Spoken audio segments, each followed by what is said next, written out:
Bismillahirrahmanirrahim. Rabbi shrah li sadri wa yassir li amri wahlul 'uqdatam min lisani yafqahu qawli. Rabbi zidni ilma, Rabbi zidni ilma, Rabbi zidni ilma. Subhanaka la ilma lana illa ma 'allamtana innaka antal alimul hakim. Rabbi a'udzubika min hamazati syayatin wa a'udzubika rabbi an yahdurun. Innahu min Sulaiman wa innahu bismillahirrahmanirrahim. Assalamualaikum warahmatullahi wabarakatuh. Hadirin berbahagia, dalam kesempatan ini marilah kita pelajari Al-Quran. Kita diawali dari suratnya 9 ayatnya 53, 54, 55. Ini bahaya bagi orang yang tidak mengeluarkan infak zakat sedekahnya. Namun sebelumnya mari kita berdoa terlebih dahulu. Semoga Allah membukakan pintu hati kita semuanya. Semoga Allah memberikan hidayah petunjuknya kepada kita semuanya. Apapun yang kita pelajari pada kesempatan ini dapat kita pahami, dapat kita hayati, dapat kita amalkan di dalam kehidupan kita sehari-hari. Kita juga berdoa semoga kita semuanya sehat walafiat, dijauhkan dari segala penyakit, dan dijauhkan daripada orang yang ingin berniat jahat kepada keluarga kita. Al-Fatihah. A'udzubillahi minasyaitonir rajim. Bismillahirrahmanirrahim. Alhamdulillahirabbil alamin. Ar-Rahmanir-Rahim. Maliki yaumiddin. Iyyaka na'budu wa iyyaka nasta'in. Ihdinas siratal mustaqim. Siratal ladzina an'amta 'alaihim ghairil maghdubi 'alaihim waladdallin. Amin. Hadirin berbahagia, mari kita lihat suratnya 9 ayat 53, 54 dan 55. Bahaya bagi orang yang tidak melakukan infak. Allah itu memaksa kita untuk melakukannya. Kenapa Allah memaksa kita? Karena Allah itu sangat sayang kepada kita. Dipaksa oleh Allah, Allah menyuruh kita untuk berinfak secara terpaksa maupun sukarela. Itu maksudnya karena Allah itu sayang. Caranya bisa saja kita untuk latihan untuk melakukan infak itu memang berat. Yang namanya rezeki yang kita dapatkan hasil keringat. Barangkali kita mungkin kalau kita jualan, kita dagang hasil dari dagang. Kalau kita tani, hasil dari tani dengan jerih payah keringat kita. Kalau kita guru mungkin hasil dari ngajar. Setiap hari kita tetap ngajar. Bagi orang yang bisnis, hasil keuntungan bisnisnya memang berat. Karena ini sudah kita usahakan. Tetapi Allah enggak melihat beratnya. Allah melihat orangnya mau apa tidak mengeluarkan infaknya. Kalau dia mau berarti dia menjadi hamba Allah yang beruntung. Tetapi kalau dia tidak mau maka dia menjadi hamba Allah yang merugi. Yang mana? Kita lihat suratnya 9 ayat 53. A'udzubillahi minasyaitonir rajim. Bismillahirrahmanirrahim. Qul anfiqu taw'an aw karaha lan yutaqabbala minkum innakum kuntum qauman fasiqin. Shadaqallahul azim.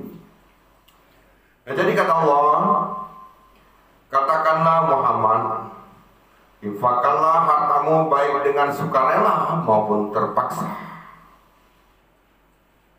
Namun infak itu tidak diterima kalau dia fasik. Nah ini Allah memberitakan kepada Muhammad, katakanlah kepada hamba-Ku yang lainnya, keluarkanlah infakmu, nafkahkanlah hasil usahamu, hasil keringatmu yang kamu cari berhari-hari, peras keringat, banting tulang, malam jadi siang, siang jadi malam, kepala bau tanah, tanah bau kepala, kita cari uang. Tapi setelah dapat kamu keluar untuk apa? Supaya kamu selamat dunia, selamat akhirat. Kalau tidak dikeluarkan kata Allah, bahaya, nanti dipaksa oleh Allah. Namun infak tidak diterima kalau dia fasik. Yang mana fasik? Di ayat 54-nya, A'udzubillahi minasyaitonir rajim. Bismillahirrahmanirrahim. Dan yang menghalang-halangi infak mereka untuk diterima adalah satu, karena mereka kafir atau ingkar. Kafir itu adalah bukan orang yang non-Islam saja. Kadang-kadang KTP-nya Islam, tapi dia ingkar, kafir itu kan Kalau bahasa asingnya kan cover itu kan menutup, tutupan. yang rapat. Kalau kita punya gelas air, di hujan di tengah malam kita taruh, tetapi ditutup, apakah bisa masuk air? Nggak bisa masuk, karena ada tutupannya. Begitu juga hidayah Allah, kalau kita tutup, kita menutup diri dari rahmat Allah, tidak mau membuka diri, maka tidak juga bisa masuk hidayah Allah. Oleh karena itu, makanya kafir itu adalah tutupan. Ada tutupan yang ada di dalam hati, tutupan yang rapat di dalam hati ini, sehingga menolak kita untuk menerima kebenaran. Infakkanlah hartamu baik terpaksa maupun sukarela, namun infak itu tidak diterima kalau kamu fasik. Fasik itu satu, dia ingkar kepada Allah. Yang kedua, tidak percaya kepada Allah. Yang ketiga, tidak percaya kepada Rasul. Yang keempat, dia tidak melaksanakan sholat. Yang kelima, dia tidak infak, melainkan karena enggan, karena terpaksa. Tidak enak saya kalau tidak infak. Sama itu kan teman saya itu, bagaimana taruh di mana muka saya kalau saya tidak keluar dari infaknya. Nah makanya dia karena terpaksa. Namun kata Allah, kalau dia ini infak baik terpaksa maupun sukarela, dengan dia tidak lima tadi, dia kafir kepada Allah, tidak percaya kepada Allah, tidak percaya kepada Rasul, tidak sholat, tidak mengerjakan infak melainkan karena enggan tadi, maka kata Allah, jangan kamu kagum. Di ayat 55-nya. Jangan kamu kagum dengan anak-anak mereka, jangan kamu kagum dengan harta kekayaan mereka melimpah ruah. Allah ingin menyiksa dia. Allah siksa dia lewat apa? Lewat hartanya. Allah siksa dia lewat anaknya. Sampai kapan dia disiksa? Sampai dia mati, tapi matinya dalam keadaan kafir.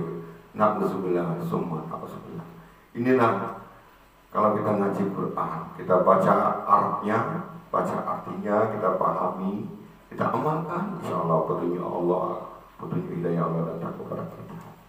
Coba kita lihat lagi bahayanya bagi orang yang tidak mengeluarkan infak zakat sedekahnya. Suratnya 9 juga, ayatnya 34, 35. Surat 39, 34, 35. A'udzubillahi minasyaitonir rajim. Bismillahirrahmanirrahim. Ini kita baca artinya karena ini panjang, waktunya terbatas. Nanti bisa dibaca di rumah, catat, baca di rumah. Apa? Wahai orang-orang yang beriman, sesungguhnya banyak dari orang-orang rahib Yahudi, Nasrani, mereka benar-benar memakan harta yang dengan jalan yang tidak benar atau batil. Ya, rahib-rahib Yahudi, rahib-rahib Nasrani mengambil, atau rahib-rahib Islam juga, ustadz-ustadz yang nauzubillah bukan ya, atau orang Islam juga bisa. Kalau dia mengambilnya secara batil, secara tidak halal. Kalau dia mengambil secara tidak halal, maka bahayanya apa? Dia mengambil hartanya di jalan Allah tidak halal, kemudian dia mengumpulkan emas perak dikumpulkan dengan tidak mengeluarkan zakat infak sedekahnya. Boleh sebenarnya kita mengumpulkan, tapi asal kita keluarkan infak sedekahnya dulu. Sebelum kita belinya, kita keluarkan dulu infaknya.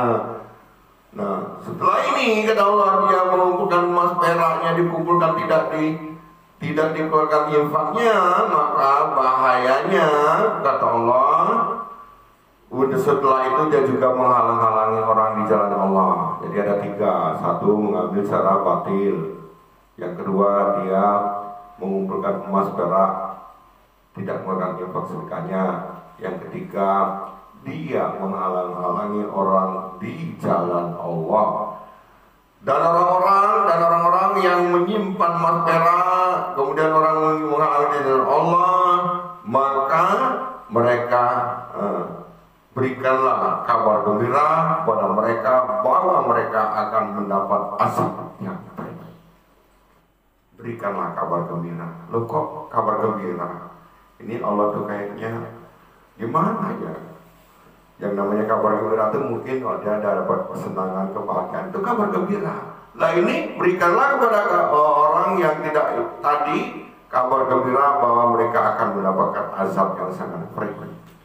Di mana ayatnya? Ayat berikutnya apa tuh?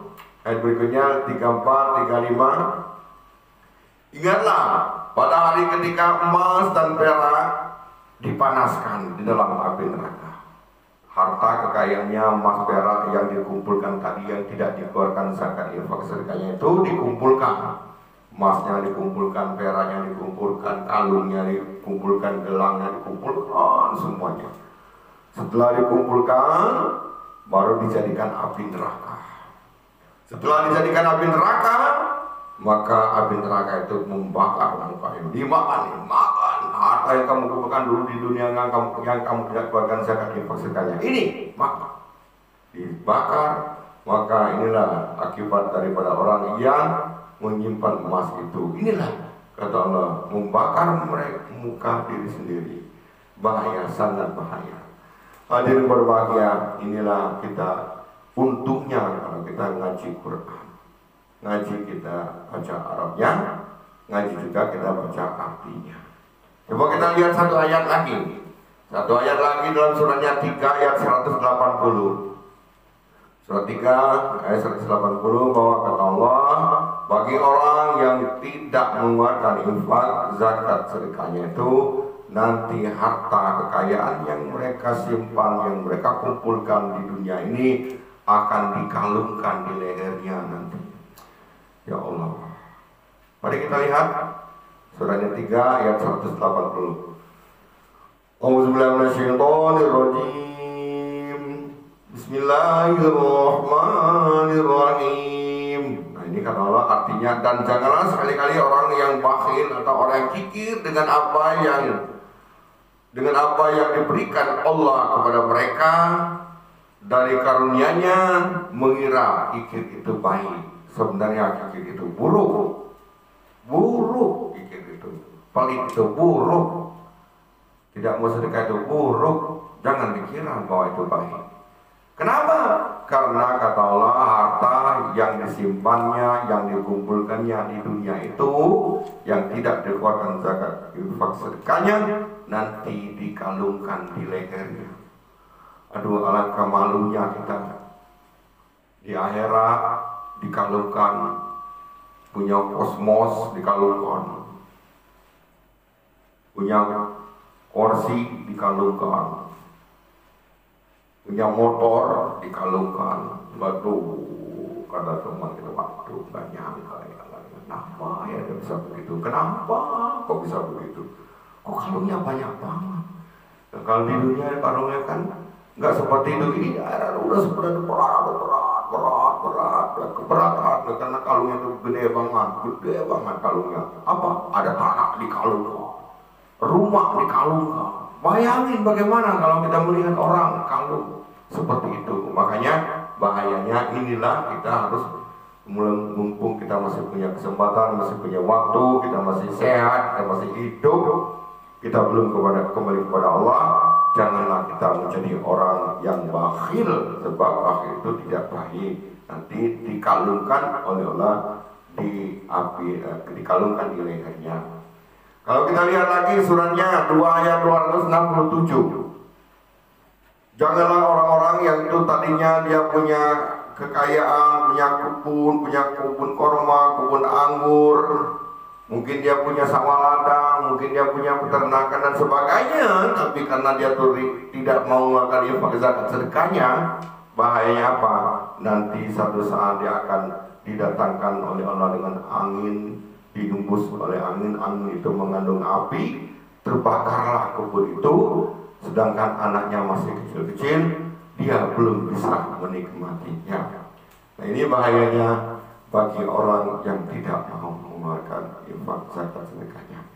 Hadirin berbahagia, tapi Allah juga memberikan kabar gembira kepada orang yang mau mengeluarkan zakat infak sedekahnya itu. Satu saja dibalas adalah 700. Di mana suratnya? Surat 2 ayat 261. Auzubillahi minasyaitonirrajim. Bismillahirrahmanirrahim.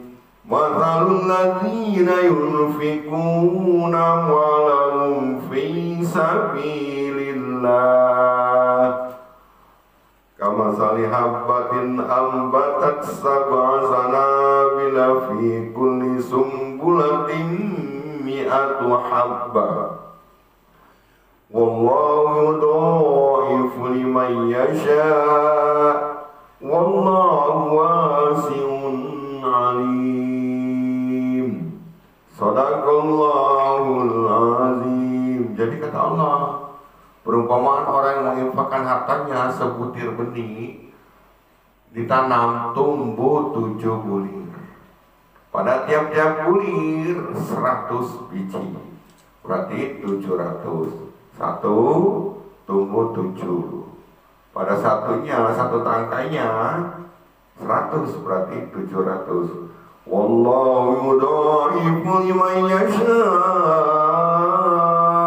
Allah akan melipat gandakannya. Wallahu wasi'un alim. Ilmu Allah itu sangat luas.